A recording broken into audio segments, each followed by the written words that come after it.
Sir నమస్తే అండి, మీ పేరు? నా పేరు ఏడుగొండ సార్. ఎక్కడి నుంచి వచ్చారు మీరు? గుంటూరు నుంచి వచ్చామండి.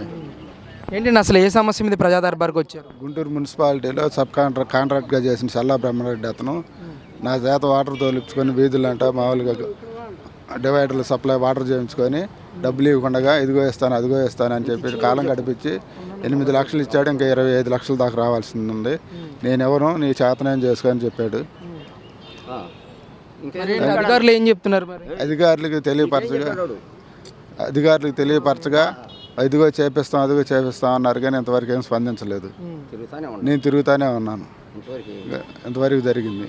ఈ రిప్రజెంటేషన్ అక్కడ గతంలో కూడా ఇచ్చాము పార్టీ కార్యాలయంలో.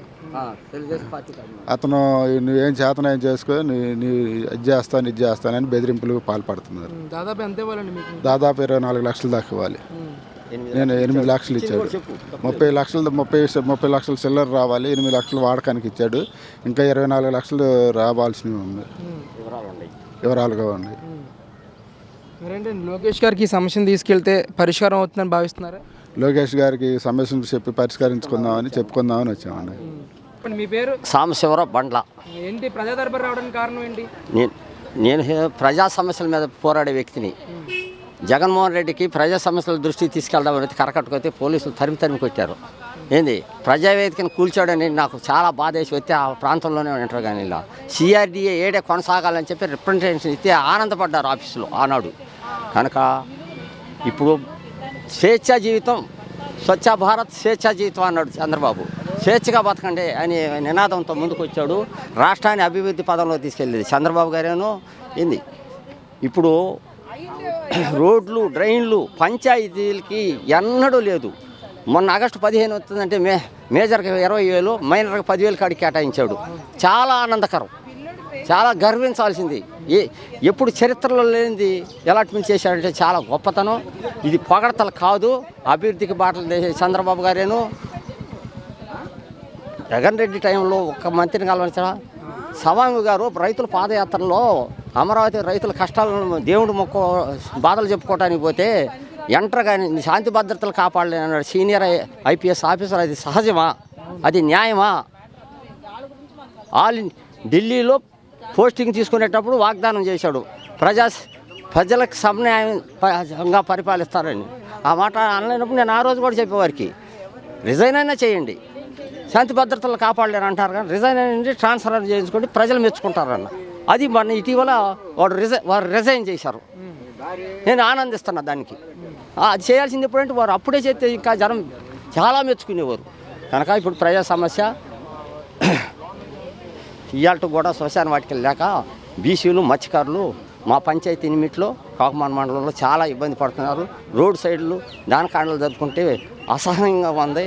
దీన్ని సరిదిద్దగలరని, వాళ్ళ శ్మశాన వాటికలకి స్థలాన్ని కేటాయించగలరని నా ఆశాభావం.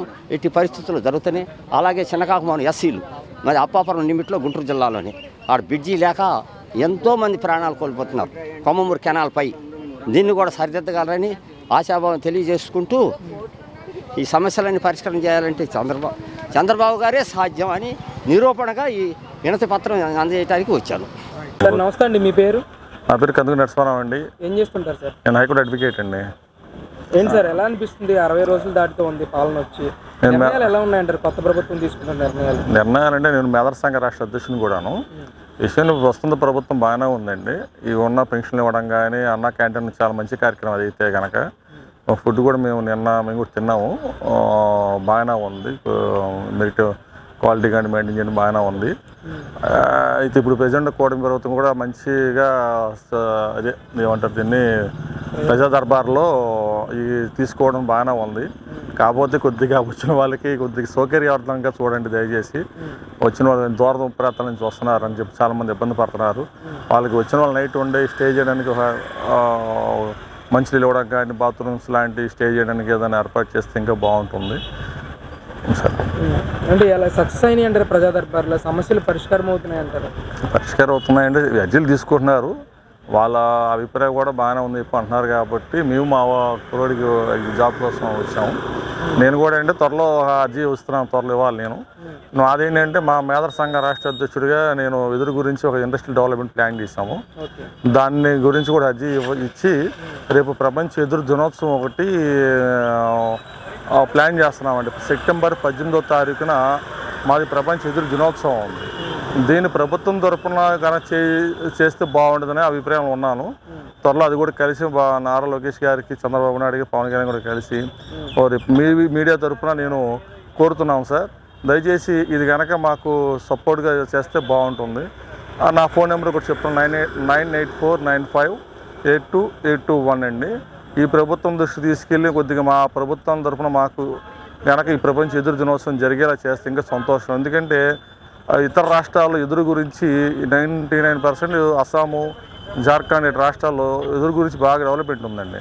మన ఆంధ్రాలో అంత ఆధారం లేదు. కానీ విశ్వకర్మ స్కిల్ డెవలప్మెంట్ ద్వారా కూడా మాకు నేషనల్ బాంబే మిషన్ కూడా ఒకటి ఉందండి, సెంట్రల్ గవర్నమెంట్దే. సో దాని నుంచి మా పథకాలు ఉన్నాయి, ఫండ్ కూడా ఉంది, అన్నీ ఉన్నాయి. కాబట్టి ప్రభుత్వం తరఫున మాకు అదంతా ఏర్పాటు చేసేలాగా చేయవలసిందిగా కోరుకుంటున్నాము సార్. గతంలో ఏమన్నా ఇలాంటివి ఏమన్నా మీరు ప్రభుత్వాన్ని అడిగారా? గత ప్రభుత్వంలో ఉన్నప్పుడు అడిగామండి. గత ప్రభుత్వం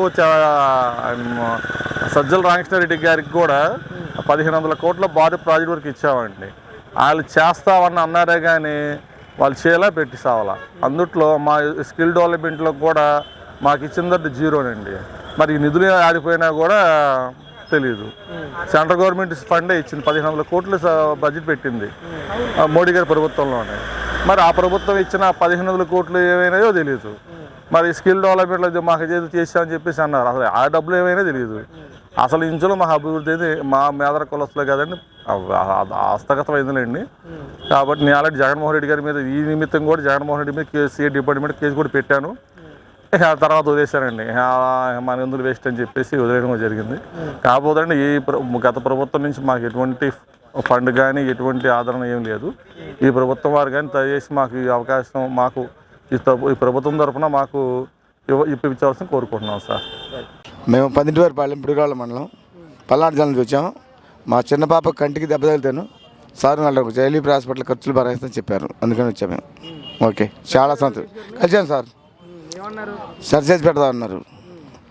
కలిసినందుకు చాలా ఆనందంగా ఉంది. అంటే ప్రజా దర్బార్ కార్యక్రమంలో సమస్యలు తీరుతున్నాయని అనుకుని వచ్చారు? అవును, ప్రజా తెలిసే వచ్చాము మేము పల్నాడు జిల్లా నుంచి. అది ప్రజా దర్బార్ గురించి మీకు ఏ విధంగా తెలిసింది? మాకు ఈ పేపర్ చూసి వచ్చిపోయాలి చెప్పారండి ప్రజలు, దానివల్ల తెలిసింది, అందుకని వచ్చాం. పనులన్నీ అయిపోతున్నాయి పార్టీ తరఫున, కొంతమందికి వికలాంగులకి, చదువుకునే పిల్లలకి అంతా మంచి జరుగుతుంది, వస్తున్నాం. అంటే గతంలో ఎప్పుడన్నా ఇలాంటి వెసులుబాటు ఉందా? డైరెక్ట్గా మంత్రులు కానీ ముఖ్యమంత్రి కానీ కలిసి చెప్పుకునే సమస్య చెప్పుకునే వెసులుబాటు లేదండి, ఇంతకుముందు ఎప్పుడూ లేదండి. ఈ సంవత్సరం కొత్త ఫస్ట్ టైం. మరి మీ సమస్య పరిష్కారం అవుతుందని అనుకుంటున్నాను. అవుద్దండి, అవుద్దని నమ్మకంతో ఉన్నాం మేము. సార్ గట్టిగా చెప్పారు అవుద్దని.